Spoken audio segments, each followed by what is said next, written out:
I hope you got a chance to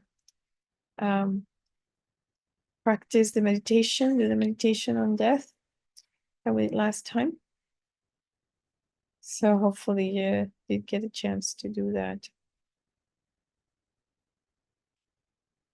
And so let's get started as usual with some silence so that we can follow our breath and help our mind be more calm and more present, with also the added benefit of helping our body relax for a bit. So let's do that for a few moments.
So now, with a mind that is more present,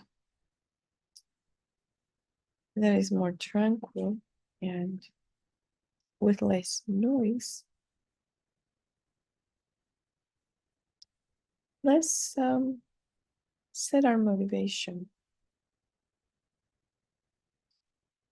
for this session.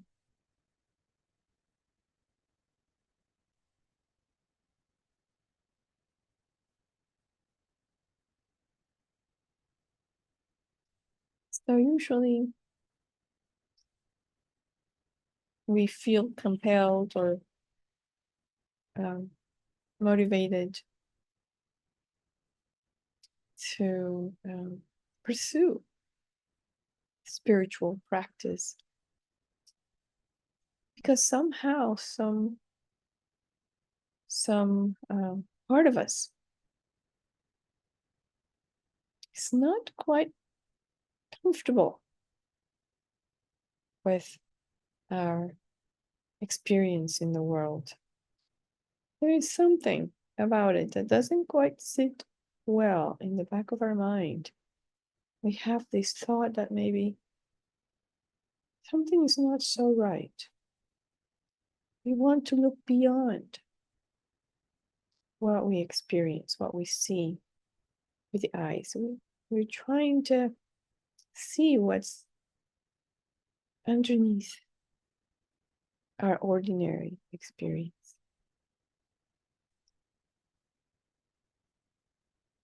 And so, one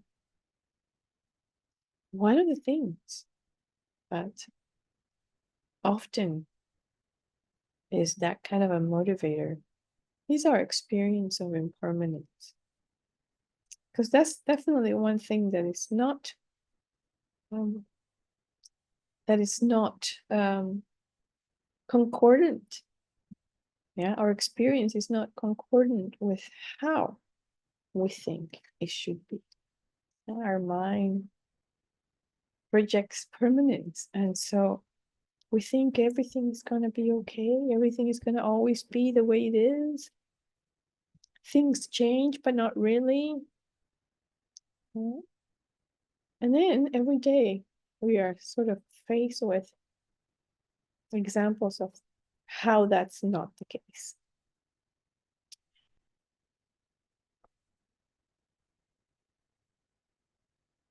And so we started really intrigued by, okay, what's this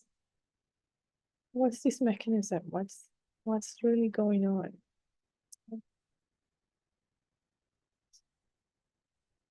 And so that's the catalyst for us to look deeper into our inner experience. Yeah. And so we're here to talk about impermanence, to see more clearly, so that we can learn to understand and accept and be okay with this uncertain nature of our life and everything around us. And beyond that, we want to use this understanding to really transform our mind, to transform in a very radical way how we experience our reality, to actually try to see it. Because right now we don't.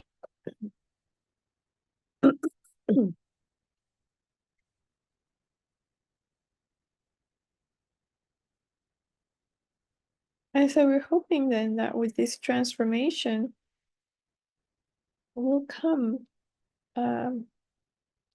more peace of mind, wisdom, yeah, and real compassion, understanding what a real situation is, so that we can also help others, benefit others, also help them to understand and navigate this experience. And even beyond that, to really walk the path all the way to the result, to the Buddha ground, so that then we can really, really be of benefit to all. So let's try to make that motivation the reason for being here, and let's make it genuine and strong in our heart. So we'll take a moment to do that.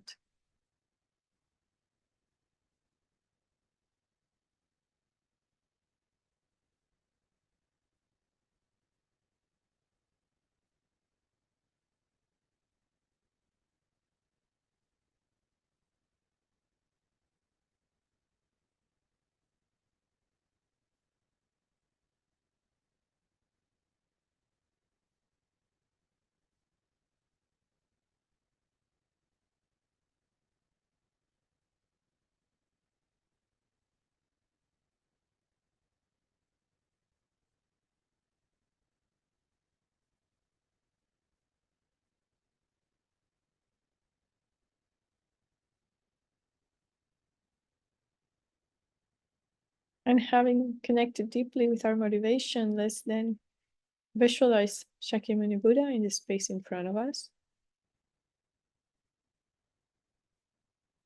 so that we can also connect with this holy being who has attained basically all of the realizations of the path,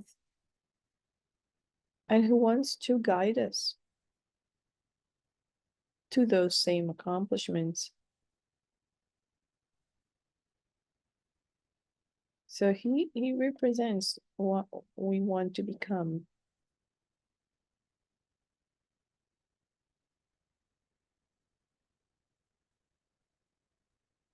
Our own potential to attain Buddhahood. So let's connect with that.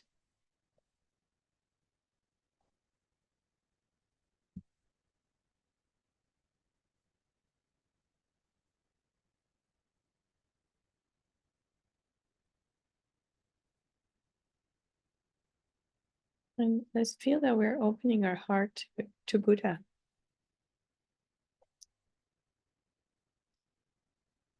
to his guidance, to his teachings.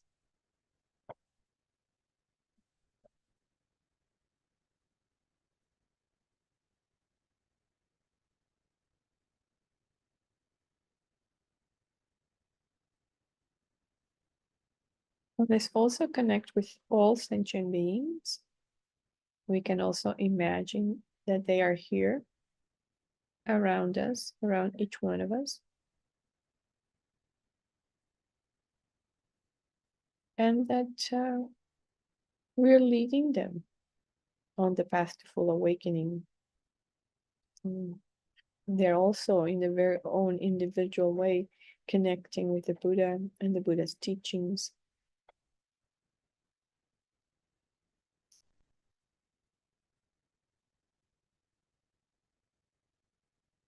Make the determination to do our best to support their practice, their path.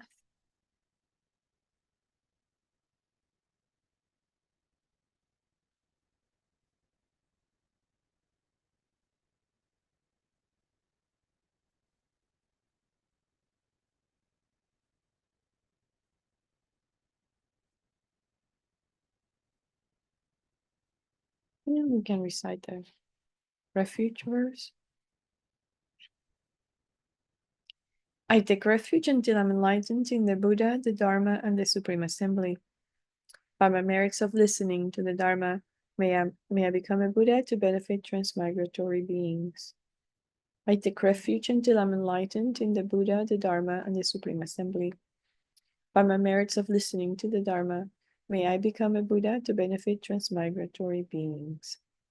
I take refuge until I'm enlightened in the Buddha, the Dharma, and the Supreme Assembly.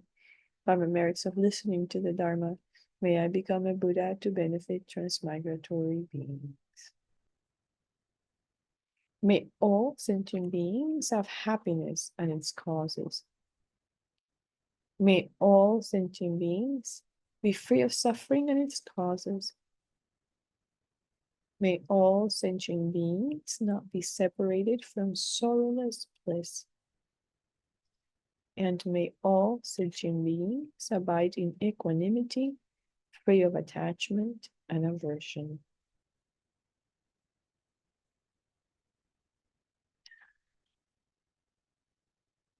Okay, so we're going to continue.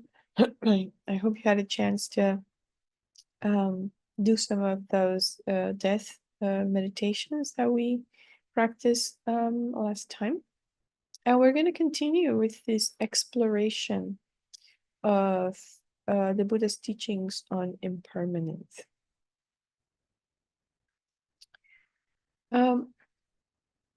So it's good to try and figure out why, what's the purpose behind looking so closely at this topic of impermanence. Why bother? Yeah. So the very first reason why it's important to do so is so that we can appreciate what we have. There's a saying out there that you only appreciate what you have when you lose it, or when you're about to lose it, and you really appreciate what you got.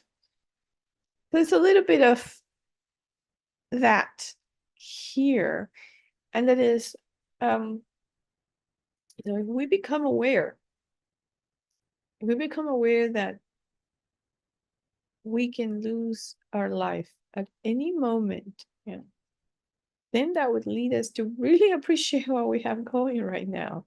Yeah, we're really like, oh, wait a minute, look at what I have. I have this amazing fortune. Yeah, that I better pay attention.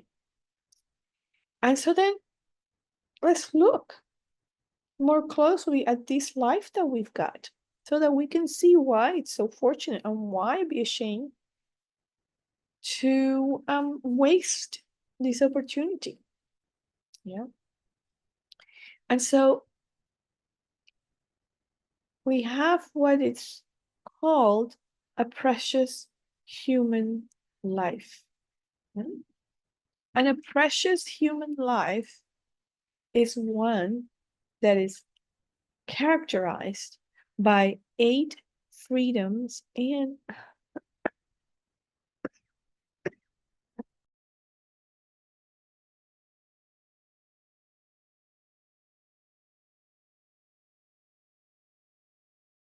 sorry about that. It's characterized by 8 freedoms and 10 fortunes. And so we have to be very clear about what makes a human life a precious human life, because not every human life is a precious human life. Yes. So let's examine what this 8 freedoms and 10 fortunes consist of. Right? What are these? So in terms of the freedoms, they're called freedoms because it's a state of being free from unfortunate states. Yeah, so it's they're called freedoms because we are free from 8 unfortunate states. What are those? So it'd be freedom from being born in 4 unfortunate rebirths. What is that? What are those? Freedom from being born as a hell being. So we're not in hell. Yeah, we're not in hell. Sometimes we may be in hell-like situations, right? And sometimes our complaining mind might make us think that we are in some hellish situations, but we're not in hell, right? We're not in hell. So you gotta get happy about that.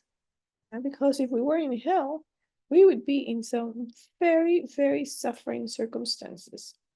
And if we look at the Buddhist cosmology in terms of what's happening in hell, yeah, we'll see that there are several levels of hell, and there are hot hells and cold hells, and they all have a variety of sufferings assigned to each one of them, from the least amount of suffering to the very intense amount of suffering. Yeah. And in terms of the Buddhist cosmology, hell is a real place. It's a place. So, yeah, so there in hell are born beings that have created very, very, very negative karma. And so they're reborn there. The difference between the Buddhist hell, yeah, and the Catholic version of hell, in case you're wondering, is that in terms of the Buddhist hell, is not a forever hell, right? So in terms of the Catholic hell, if you go there, you're basically there for all eternity. Basically, you're suffering from all eternity, and the suffering is pretty much very similar.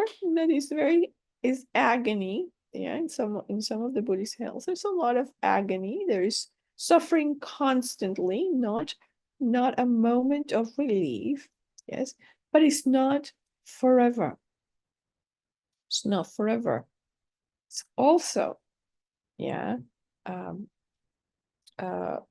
it ends when the karma of that being to be there ends. Yeah, so that's a difference. So we're free from that situation, and we're also free from being born as a hungry ghost.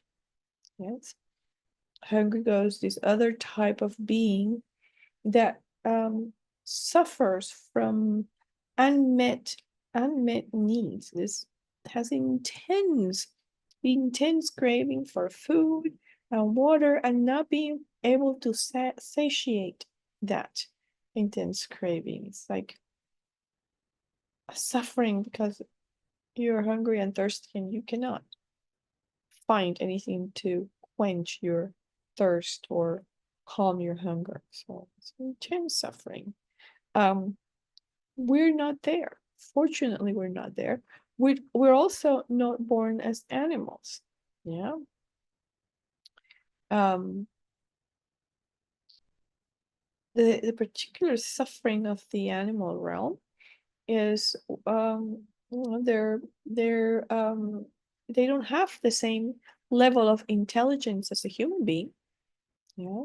They cannot meditate, they cannot study Dharma, they cannot reason and logic and use logic to penetrate the deeper points of philosophy. So it's a mind that is very much concerned with survival. They're not concerned about analyzing the meaning of reality. They're not concerned about the meaning of life. They're concerned with survival. This is a very, very narrow, very, very much a mind that is just cannot be developed. And in addition, they have the suffering of either being prey or being a predator. Those are two different kinds of suffering, but they're intense sufferings. Yeah, you're either running away to save your life, or you're running to take somebody else's life. Mm. So we're not in that situation. And we're also not born in the realm of the gods. And of course you think, oh my God, God, why wouldn't I want to be born as a god somewhere? People worship me, or that's not the kind of god, but anyway, it has kind of a nice ring to it, a god. But in the Buddhist cosmology, yes, a god is a being who is consumed by pleasure. Is every experience is so pleasurable. All of the senses are submerged in pleasure. They have beautiful bodies, beautiful voices, beautiful clothing, beautiful homes, long, long, long, long lives, all spent in pleasure.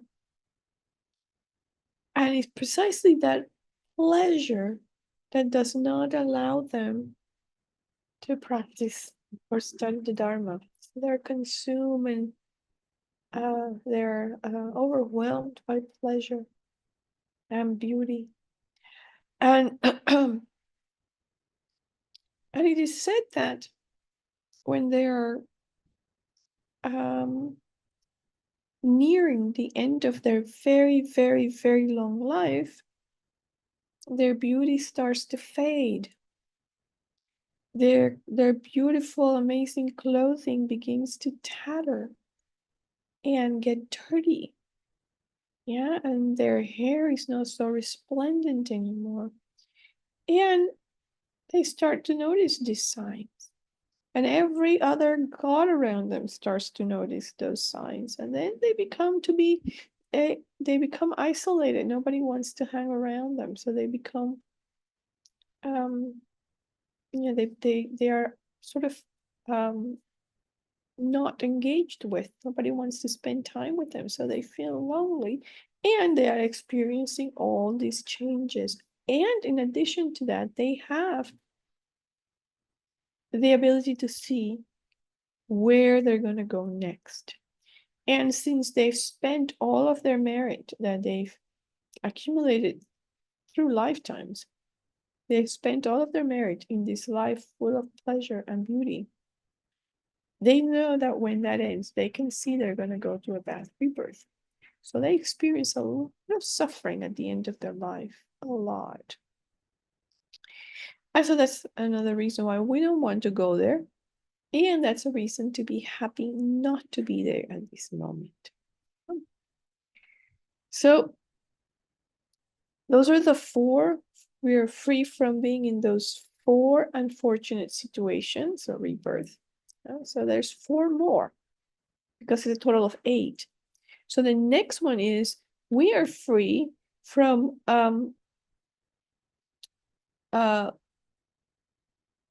having been born at a time when a Buddha has not come. Yeah. So we are very fortunate that we live at a time when a Buddha has come. We didn't have the karma to be born at the time of the Buddha.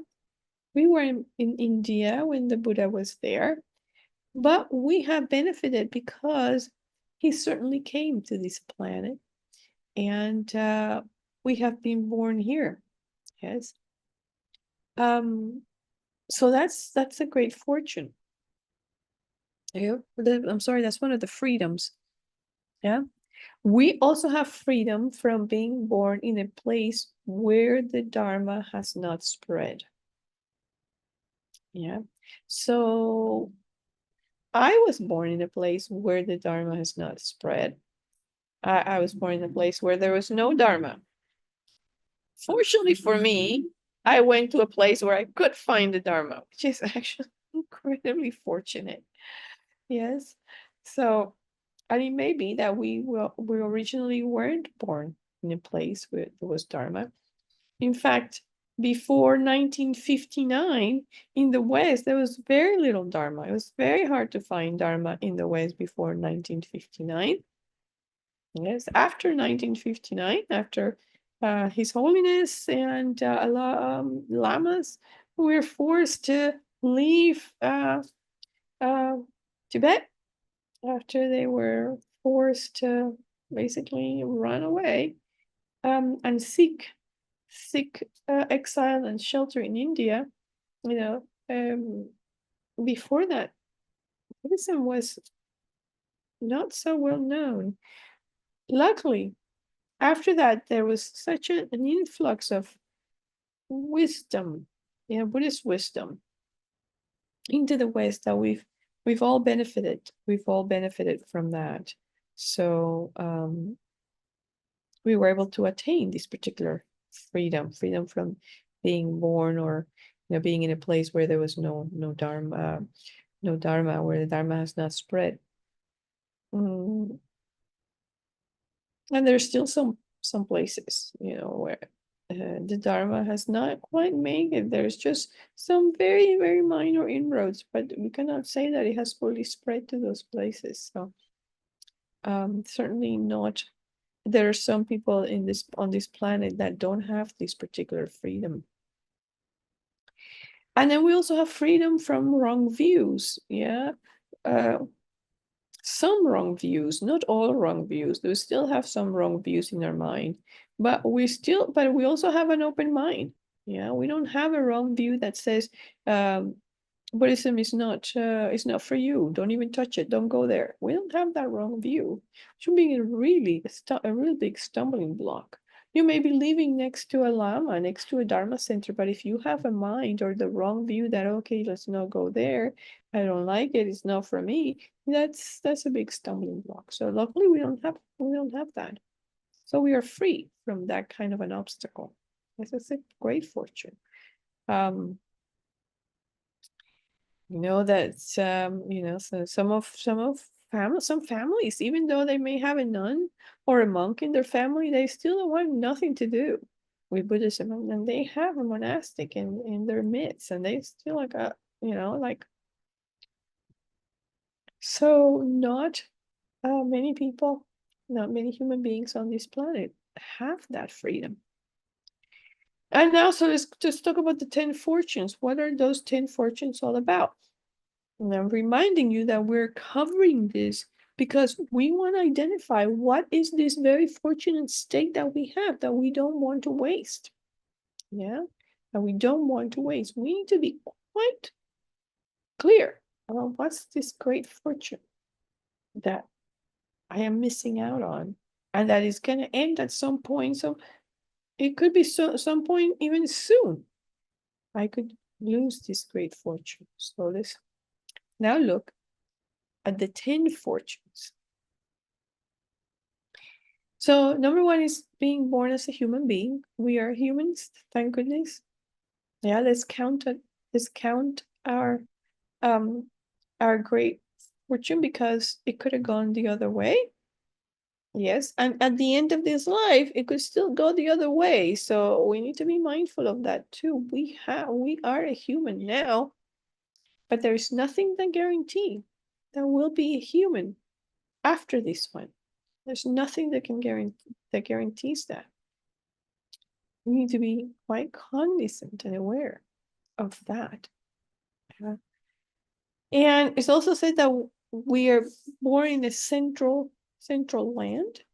So we're in a land that gives us the opportunity to take advantage of the Dharma. That's kind of where a central land is opportunity to take advantage of the Dharma. We have that fortune. Yeah. There are some places, even here on this planet, there are some places on this planet where you don't live in a place where you can take advantage of the Dharma. You don't live in a situation where you can access the Dharma. So, and we have that. That is an incredible fortune. Yeah. We have a healthy mind. Well, my mind is not so healthy, but let's not even go there. I'm assuming you all are. Assuming the weirdest mind, but okay, I live with it. But so we can say, we're a relatively healthy mind. And we have a relatively healthy body. We may not be perfect. My body's not perfect right now. It's giving me all kinds of problems. Especially with whatever bug it is that I caught. I don't even know where. So, but we can say we have a relatively well-functioning body and a relatively well-functioning mind, and we have relatively a high degree of excuse me, of competence in the world, so that we can then study and reflect and meditate. Yeah, and I don't want to overestimate, or I'm sorry, I don't want to obviate the fact that there are people who don't have that. Even with the human rebirth, they don't have that. There are people whose mind, who have some mental issues that do not allow them to be able to study and reflect and practice the Dharma. Yes, and there are also some physical conditions. Yes, we are also fortunate that in our society, some barriers have been lifted that were more difficult in the past. For example, someone who cannot see, who has some issues with their vision, whether it's total or partial vision loss, right? In our society, that person has a lot more capacity to study and think and reflect than they did in centuries ago, where that was not possible. So then it's a fortune now that we have more ability, if we have some kind of a physical uh, uh, um, um, we have some kind of a physical variation. Yeah, because now those physical variations are not as obstructing as they were before. Yeah, and people are differently able, and in our society, with our advances and etc., those uh, those variations can be accommodated. Okay, definitely. So the past, it wasn't like that. We also have not committed any of the 5 atrocious actions. Yeah, because if we had committed those atrocious actions, we wouldn't be able to have access to Dharma. For example, if we'd kill our father and our mother, which is one of those, or either killing our father or our mother, we would end up in hell. It's kind of what the scriptures say. Or if we kill an arhat, or if we drawn the blood of a Buddha. These are the 5 heinous actions, is what they're called. Yeah, so it's drawing the blood of a Buddha, killing an arhat, or someone who has attained liberation from cyclic existence, killing your father or your mother, and causing a schism in the Sangha. So you commit any of those, you immediately go to hell. So we are not in hell, so we haven't committed those. Yes. A Buddha has come. The Buddha has taught the Dharma, so the Buddha has taught. The Dharma remains. The Dharma has not disappeared. So this is again, those are part of those 10 fortunes. The Dharma is still here. We have connected with the Dharma. There are teachers who are teaching it in its pure form. Yes. And there are benefactors who are supporting those teachers to teach the Dharma so that we can benefit. So taken together, these 8 freedoms and 10 fortunes is, these are what make a human life, a precious human life. If any of this is missing, then we don't have a precious human life. Yeah. So we have to be happy because we have all of this. But these are also subject to change. Yes, we may have a precious human life now, but it may change tomorrow. Yes, tomorrow we may lose our ability to be connected with the Dharma. We may have a stroke and lose our capacity to think or to reason. Yeah, we don't necessarily have to die to lose our precious human life, but some other traumatic event could occur that would block us from continuing to have a precious human life. So we have to also have that into account. Impermanence also could manifest that way. We don't have to die right away. Yeah. Or we simply lose interest in the Dharma and we walk away. It happens. It really happens. So, oh, something else more attractive over there. And we just walk away. And all of a sudden, we don't have a precious human life anymore. It's gone. Yes. So anyway, so the purpose of studying impermanence is to really learn to appreciate exactly what we've got now. These 10 freedoms, 8 freedoms and 10 fortunes. Yeah. And then to make the determination not to waste it, because they won't last forever. We really waste our time in so many meaningless pursuits. Yeah. Um 20 about a quarter of our life spent growing up, being born, growing up, going to school. You have to go to elementary school, and then junior high, and then high school, and then you go to college if you're so inclined, or you go to a trade school, a vocational school. As they spend all this life sort of, you spend all this time sort of like preparing for life. Yeah. And then there's another chunk of time, maybe another quarter of our lifetime, we spend it working, trying to get ahead at work, trying to raise a family. Yeah, so that's another quarter. And then so together, we now have half of our life gone. Yes, between the preparing for life and then living it with work and family, it's another 50%.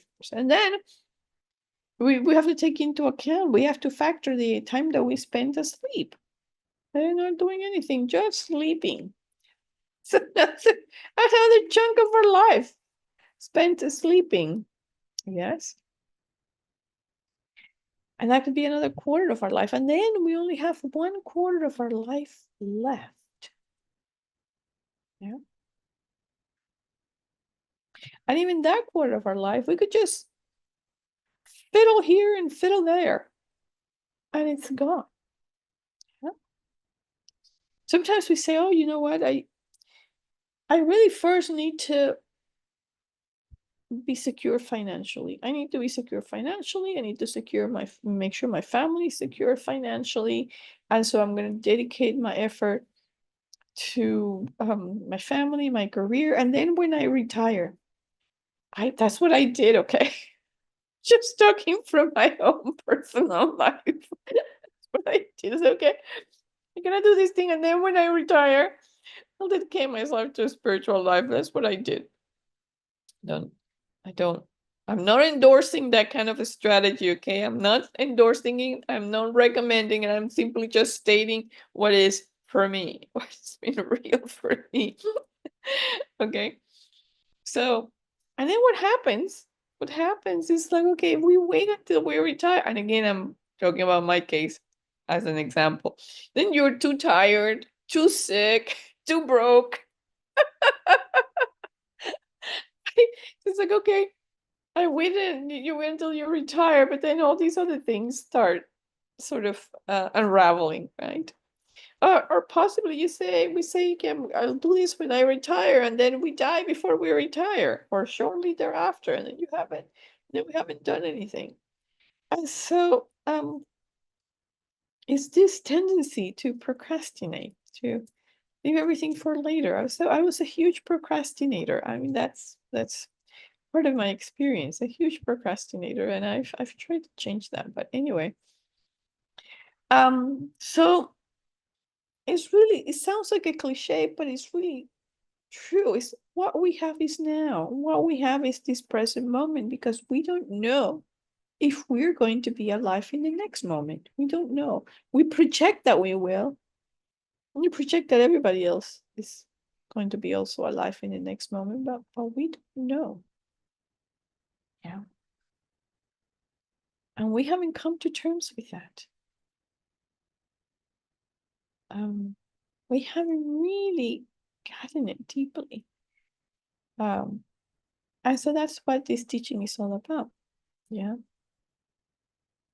Now, we also need to think about what this meditation is not. Yeah. What is not? It's not a meditation to make us afraid. It's not a meditation to raise our fear and anxiety level. No. It's not a meditation to cause you to abandon your life, to abandon your family, to abandon your job and go somewhere to a cave somewhere and then just live in a cave because you're trying to take advantage of your precious human life. It's not for that. You don't need to do that.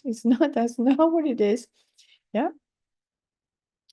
And it's also not a meditation to make you hate yourself because you're not living your life, meaningfully, because you are not taking advantage of your 8 freedoms and 10 fortunes. It's not a meditation to do that. And if you're thinking that you're headed that way, then you need to stop and recalibrate, sort of reconsider if maybe you're kind of going off the road somewhere, because it is not with that purpose that we're doing it. We do want to generate some sense of urgency. We do want to generate some sense of, I like to do to have a spiritual life now, to want to generate some appreciation for the Dharma, for this opportunity that we have, but we don't want to create panic or anxiety or deprecate the value of everything else that you're doing in your life. Yes, so we have to be careful about that. If those thoughts start popping up in your mind, you need to sort of stop and recontextualize, because that's not helpful. Okay. So what's the meditation on impermanence supposed to do? What is it that we're supposed to be arriving at? What are some of the conclusions that we're supposed to be arriving at when we're doing this meditation? Yeah. So it's supposed to really give you some clarity about our real situation. Yes. So that you can approach your life with more wisdom. Yeah. And you can bring a sense of purpose and meaning into your life. If it's not there, or if it needs to be sort of shored up and strengthened. Yes. And it always needs to be strengthened. It always needs, our sense of meaning and purpose, and our sense of living in a wise way, we can always shore up and strengthen it more. There's nothing wrong with that. And also, this meditation, it gives you a push. It gives you a little push to kind of get off the sidelines and get more vested in your spiritual well-being. Yes.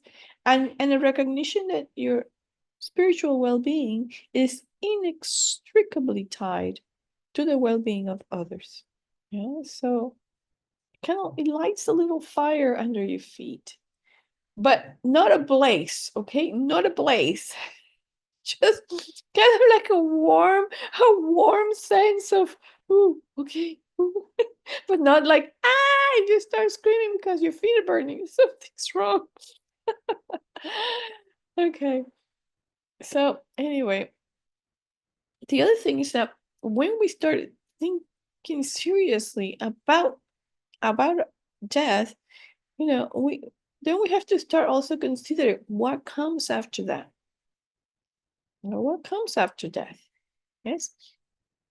So on the one hand, for practitioners who are prepared, practitioners who've done their homework, death becomes an opportunity. Yeah, for those who have been very serious, dedicated, etc., it becomes an opportunity for enlightenment. Yes. In fact, Lama Tsongkhapa, it says that he attained enlightenment in that transition. Yeah, that's kind of where he focused his practice to be able to do that. Yeah. So death is a moment that is fraught with a lot of potential. It has the potential to harness that moment to attain enlightenment. For the rest of us, who are maybe not on the level of Lama Tsongkhapa, yes, we still have an opportunity to attain a higher rebirth. Yeah. And really it's kind of a toss-up. We can practice in order to harness the potentiality to attain a good rebirth. Yeah. Or we can just take our chances, which could end up in an unfortunate rebirth. So what we know for sure is that if we don't practice, if we don't purify, yes, we don't purify our negativities, and if we don't focus on transforming our mind, then the chances are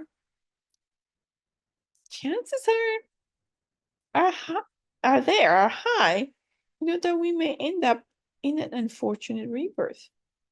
There is quite a likelihood that might happen. Yes. Why? Because our mind is full of afflictions. Our mind is full of afflictions. And under the influence of those afflictions, for all numerous previous lifetimes, we have created negativities, which we don't remember, but we have. All kinds of negativities. Yes. And the imprints, the seeds of all those negativities are there in the mind. They are not disappeared. And if we have not purified them, they're still there. Yeah. And so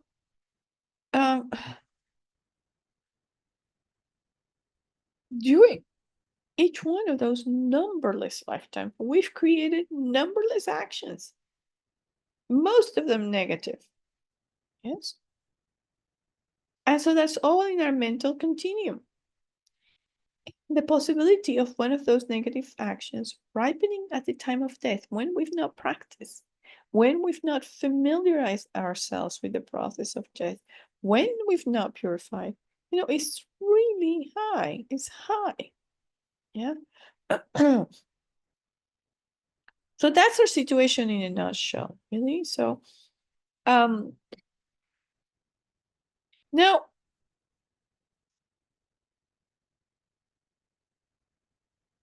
it's not unheard of. It's not unheard of to have somebody say, why should I be afraid? Why should I be afraid? I could come back as a lion. The lion is the king of the jungle. Why should I be afraid to come back as a jungle, as the king of the jungle? You know, why should I come back to? Why should I be afraid to come back as a whale? That's beautiful, wonderful uh beings in the ocean. Why should I be afraid of coming back as a wolf? I mean, there's in the news, there is this guy. I don't know if you've had encountered this story, but in Japan somewhere, who wants to be a dog, and he wears this dog costume, right? And then there are some women who dress as mermaids, and they have this whole mermaid thing going. Yes, and they get together, they go into the ocean with these mermaid costumes and they do their mermaid thing. This is not unheard of, right? So people thinking, okay, maybe it's not so bad. But if we look closely at the lives of these beings, it's not all that attractive. Yeah, not all that attractive. Um, so we have to be very careful what it is that we're um the thoughts that we are entertaining in our mind about the next life. Yeah, so that we don't get caught up um in these ways of thinking that maybe it might be appealing to come back as a god with all this pleasure and all this beauty, you know. Somebody might say, oh, I want to be born as a god, and that'll be so beautiful. I can live in all these wonderful places and uh look like this and live long. But those are not really places we want to be at. Yeah. In fact, you know, when we see animals, no matter how beautiful they may seem to us, I love dogs. I have this, and cats. Yeah. And sometimes it's very hard for me to see them as suffering beings. It's very hard. But the correct way, the wise way to look at them is as a suffering being. To look at them with compassion because they are in a very suffering situation. So not to look at animals and think, oh, how majestic, how powerful, how intelligent, because those are not really their situation. That's not their situation. We should look at them with eyes of compassion, understanding very deeply how unfortunate it is that they arrived at that. And trying to do our best to offer them the opportunity to listen to the Dharma, to listen to mantras, yes, so that they can have some seeds of virtue in their minds that can help them, maybe in the next life, to be a precious human life. Okay. So then, however, if we die having practiced the Dharma, and we die, and having understood a little bit about the process of death, we will have a better chance to evoke at the time of death a virtuous mental state. Okay, so if we die and we have not familiarized ourselves with virtuous mental states like compassion, loving kindness, refuge, renunciation, yeah, there is no chance that we're going to be able to elicit those mental states at the time of death. And why is that important?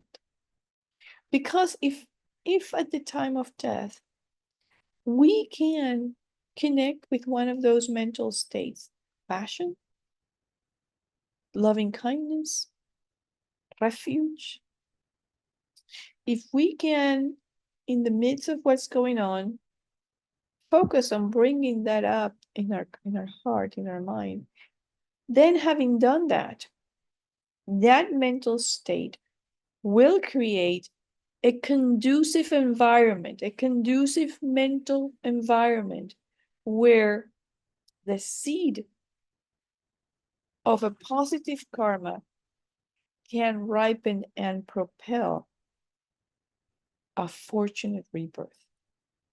Yeah. However, yeah, if we haven't done that, how are we going to die? More than likely, we're going to die in the same state of confusion that we lived in. More than likely, what's going to arise in our mind at the time of death is the most prevalent affliction that has arisen, that we used to have when we were alive. Yes. And so if if we were familiar with fear, if fear was something that was familiar to us in our life, fear will arise. If we gave into a lot of attachment while we were alive, then attachment will arise at the time of death. Or anger, if we were into a lot of anger and explosion and frustration, then that mental state that we are most familiar with is going to arise at the time of death. And if it's one of those, fear, anger, attachment, etc., then that will create an environment, a mental environment that is conducive for the ripening of negative karma that will propel us onto an unfortunate rebirth.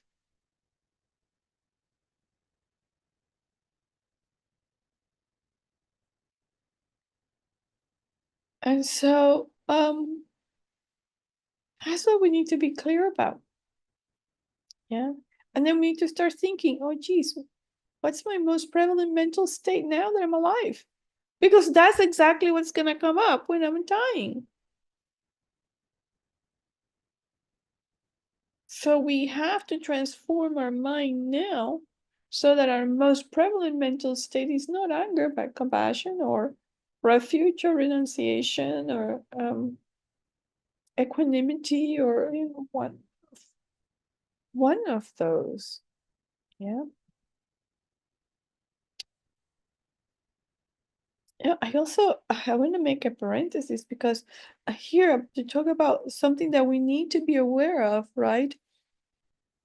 And that is there are cases where people die in a hospital. Yeah, many people die in a hospital. There's nothing wrong with that, except that if they're in a hospital and they're being administered medications, pain medications, for example, that really, really confuses the minds even more, right? So it generates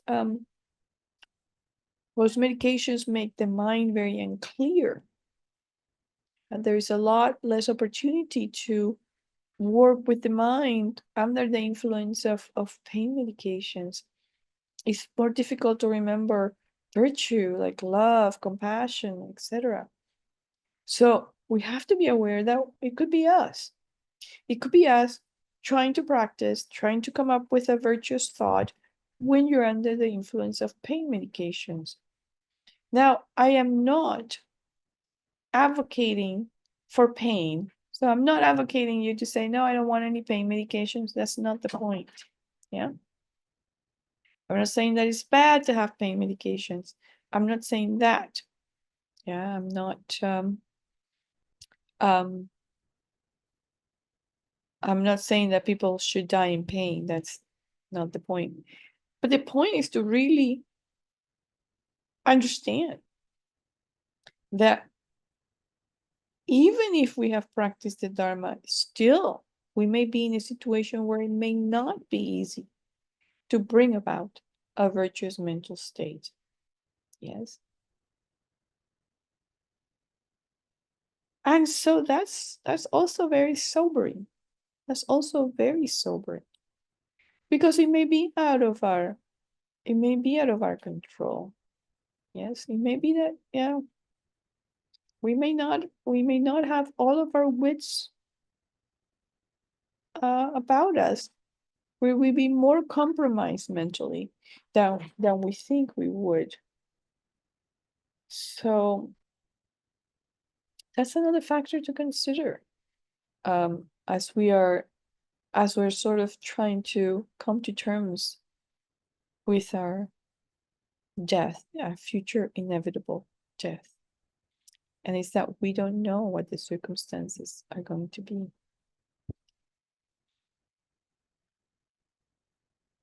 I don't know how many of you have contemplated this, but to kind of give us a little sense of control now, we can create a dharma wheel.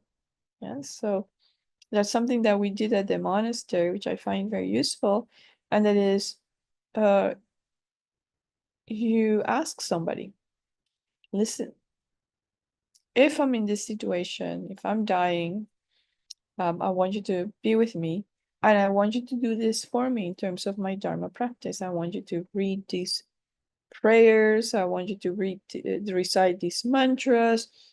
Yeah, I want you to make sure that there's a picture of my teacher next to me where I can see it. If I cannot move, I can at least be seeing it. Yes, and so I want to make sure that nobody comes into my room that's going to be crying, or that's going to be reminding me of things in the past that I'm trying not to think about. I want you to make sure you tell me about good things that I have done. Make sure you put me in touch with good feelings. So you can sort of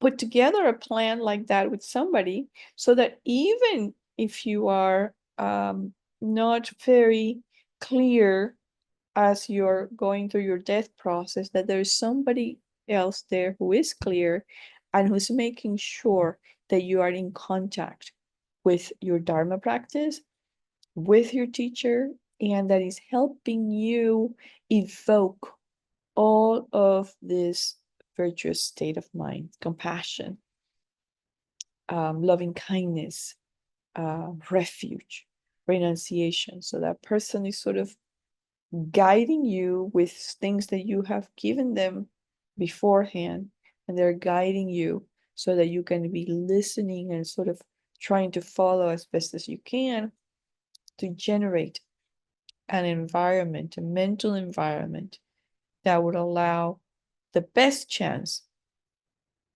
for a positive karma to ripen, to propel you to a fortunate rebirth. So that's something that could work very well. Now,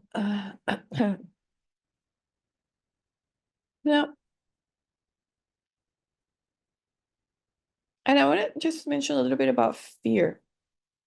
Yeah, because there are times when I hear people say, well, I'm not afraid.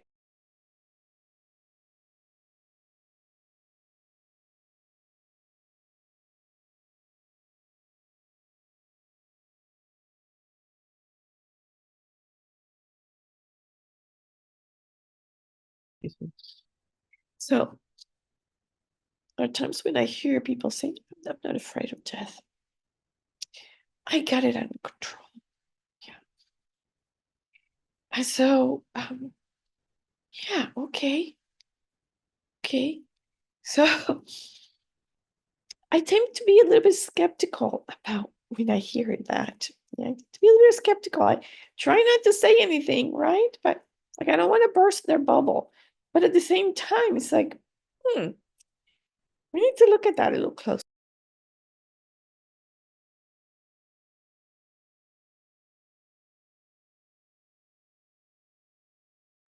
Of course, if His Holiness says, not afraid of death. That's totally credible. It's totally credible. Yeah. But most ordinary people, when they say I'm not afraid of death, I tend to think maybe they haven't looked at it closely, you know. And for this reason, it has nothing to do personally with them, nothing to do with them personally, but it has to do something with the nature of our not the nature of the mind, but the state of the mind, yes, of our mind currently, our ordinary mind currently, right? Because as ordinary beings, yes, when we are at the moment of our death, what happens? Obviously, if we're ordinary beings, we've not had a direct realization of emptiness. Yeah, we've not had a direct perception of impermanence. We have not had, as an ordinary person, a lot of these high attainments, spiritual attainments that would allow us to, okay, not be afraid of death. We haven't. And what's going to arise there is, with that vivid experience of dying, we're going to have even a more vivid experience of the I, of the self. Yeah. And it's like the first reaction is, I'm dying. I'm dying. I'm going to separate from this body who's me, who's mine. And that's going to create a lot of panic.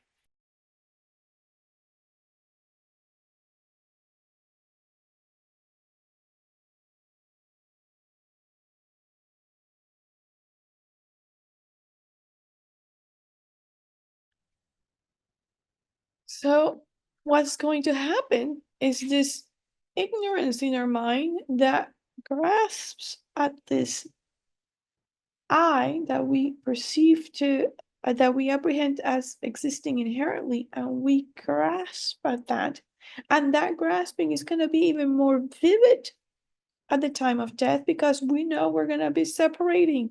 What's going to happen to me? Am I going to disappear? This I and everything that this I is attached to, it's going to what? Disappear. And particularly this body. I don't want to let go of this body. So we have this great grasping coming up very vividly in our mind. You bet we're going to be panicking. I mean, you bet we're going to be panicking. To say we're not going to be panicking is not realistic. So, yeah. So these things are going to be arising very strongly in the mind. Very strongly in the mind. So that's one thing. And the other thing, which is also a bit mind-boggling, is we have died so many times. We could have a PhD on dying. This is how many times we've died. The thing is, we don't remember.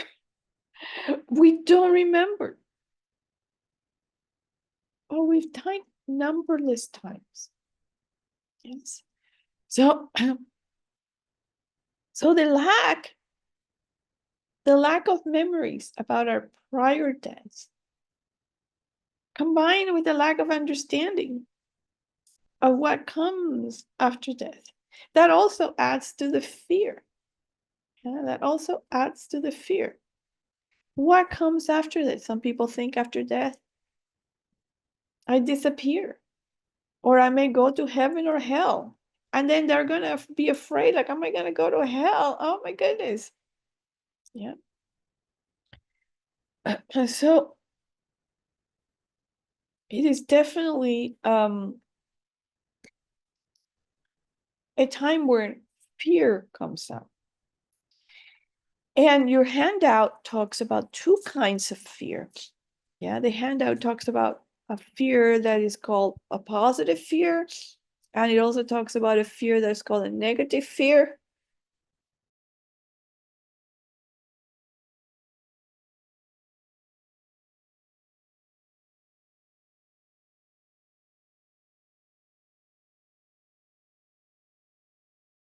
And so the thing is that this negative fear sort of is very paralyzing. It overwhelms our mind. When that happens, we're calling it a negative fear. And then we call it positive fear, a fear that just sort of um, encourages us to do something about it. A fear that kind of propels some kind of a behavior that is protective. For example, um, we learn to swim because we're afraid that we might drown if we don't learn how to swim. Yeah. Or we're afraid we're gonna get sunburned, and so we wear sunblock. We wear cream to protect us from sunburn, from being burned by the sun. And yeah, if we think that we can get high cholesterol, we then change our diet so that we minimize the chances for that. So that's kind of a positive fear where it induces some kind of a positive behavioral adjustment. So likewise here, yeah, if we recognize and identify that, okay, there is some fear of death, and we can use that to propel us to attain a better understanding of what really is a natural part of life. It really is a natural part of life. Like we talked last time. Why do we die? Because we're born. That's the reason. Okay. So here we're going to stop. And what I would like to do is dive. We're going to take a deep dive into this topic by doing a meditation imagining our death. It's a meditation called Imagining Our Death. And so, what we're going to do is we're going to go into our meditative posture.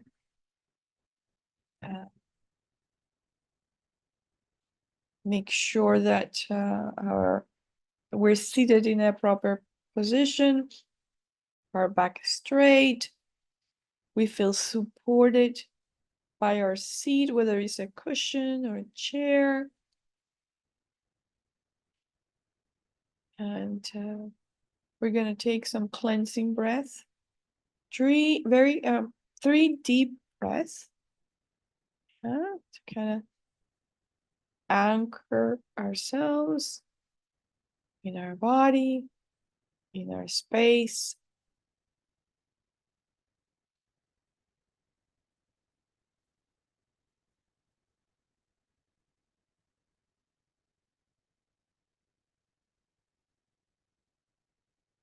And I want you to feel that you're okay. Yeah? Feel that you're fine, you're safe, you're in a safe environment, you're well, nothing to be afraid of.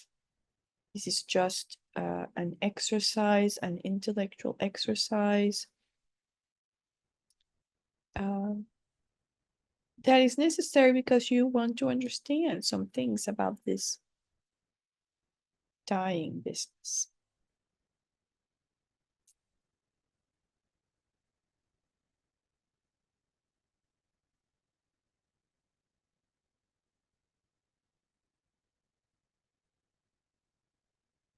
Once you feel that you're secure and safe and comfortable, I want you to imagine a circumstance in which you are dying, a situation in which you are dying.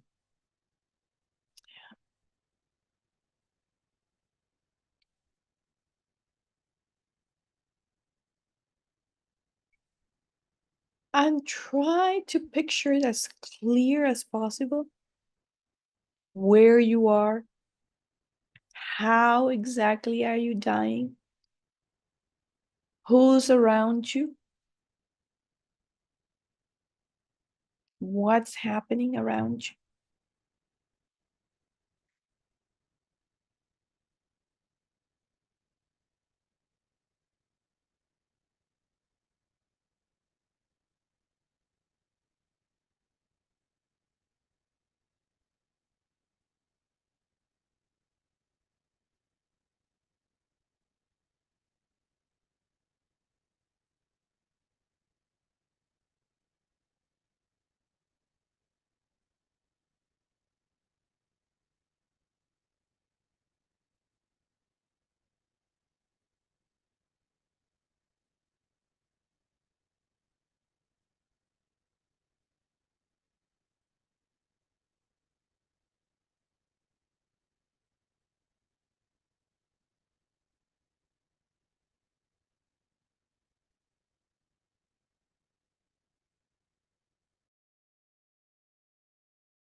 And as you're imagining this,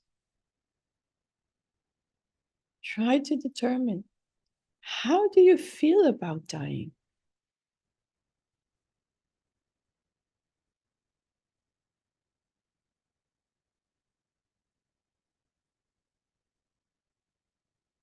What kind of reaction are you getting physically, mentally, emotionally, as you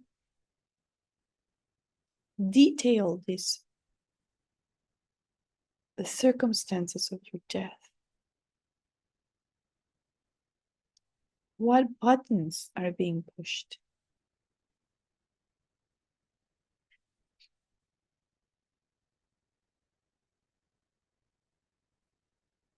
What emotional reactions are coming to the surface?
And as you're there contemplating your death, ask yourself, given that I will die someday, What things are really important in my life?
Think about, what do you feel good about having done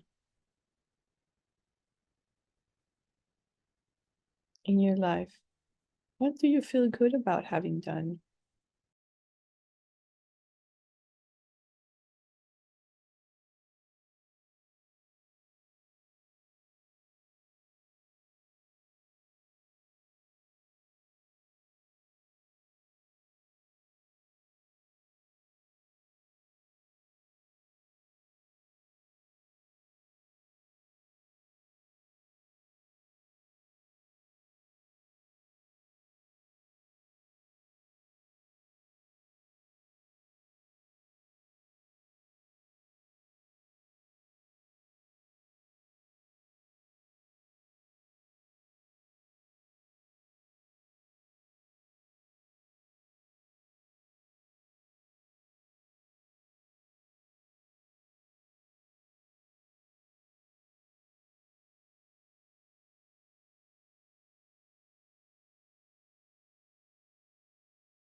And also, what do you regret?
Lastly, what can I do to prepare for death?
Okay, so that concludes the meditation and the session for this evening, unless you have a question. Yes, we can, we're a little bit over time, but we can have a question if there's any. Yes, Matt.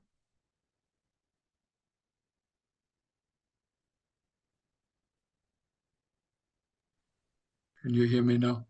Yes, yes. Okay, good. Thank you. A question primarily ties in with the last session, but a little bit today as well with the fear. I think we said that need to leave the body for 3 days after the death or after the initial death onset, leave the body alone for 3 days. It, where does organ donation tie in there? Yeah. Is that an option for a fearful Buddhist? I think it depends pretty much on the person. And 3 days is just it's kind of like a guideline, but Well, they do it right away. Sorry to interrupt, but they do it right away. yeah. So, No, but what I'm saying is that in some cases you don't have the freedom of 3 days. You know, if you're in a hospital and they need the hospital bed, they'll get you out of there right away. And then sometimes you can just like beg for a few hours, you know, and to leave the body and uh, um, alone without moving it. And in the hospital is really hard. Um, but it really depends on the person, because I've heard practitioners who say, well, you know, this is my practice of generosity. I want to be generous. And I don't know what could be more generous than giving my organs so that somebody can live. Yeah. So if they die with that thought in mind of practicing this great generosity with their body, I think that creates merit. Yeah. Um, and then of course you absorb the um, you absorb the consequences of your body being moved, and so you have to kind of weigh that in, that yes, it's recommended that the body not be moved, that could really sort of jar the mind and create some issues for the mind. So some people might think, okay, it's important for me not to be moved, and I am not going to opt for organ donation, and that's their choice. Somebody else thinks, I really want to be generous. That's my goal, that's my purpose, and I'm willing to take that risk, and I'm going to die with a mind of generosity, and to me that's very worthwhile and very powerful. So I'm going to go that route. So really, it depends on the practitioner. Okay. Thank you. I hope that helps. Thank you. Yeah. Okay, if there's no other question, we can dedicate.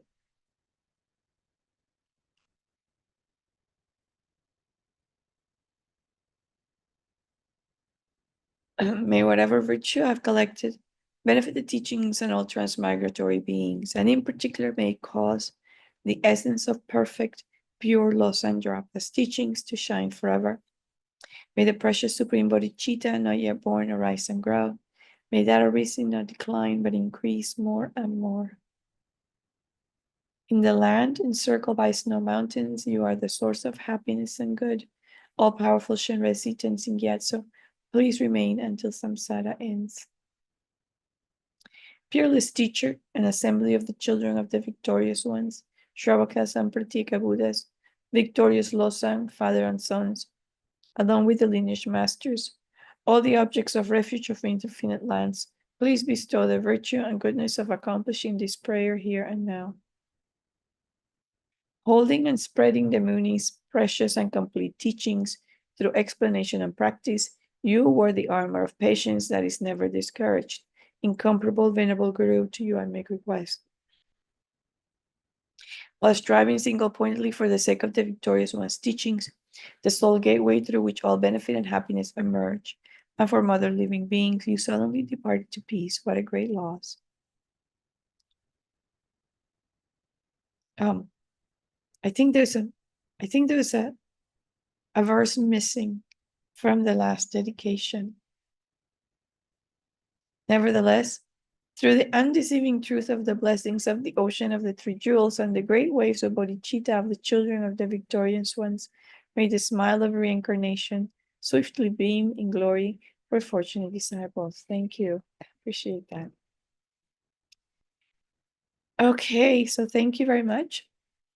I think it's fun to do this meditation on imagining your death. I mean, I'm sorry, forgive me, that sounds strange, but it's fun. So if you want to continue to do that for the next week, that'd be great. Asking yourself those questions, how am I feeling? How would I feel? What's arising in the mind? What what kinds of things I'm being attached to? What kinds of things I'm regretting? What kinds of things I'm happy that I did? How do I prepare? How do I transform my life to do more of what I want to do and less of what I don't want to do, or less of what I might regret at the time of death? So this meditation will start to guide us on how to focus the rest of the time that we have left to generate less regret and more happiness at the time of death. Okay, thank you very much. Hopefully we'll be alive by next Monday and we can see each other again. All right. Have a good one. Thank you, Venerable.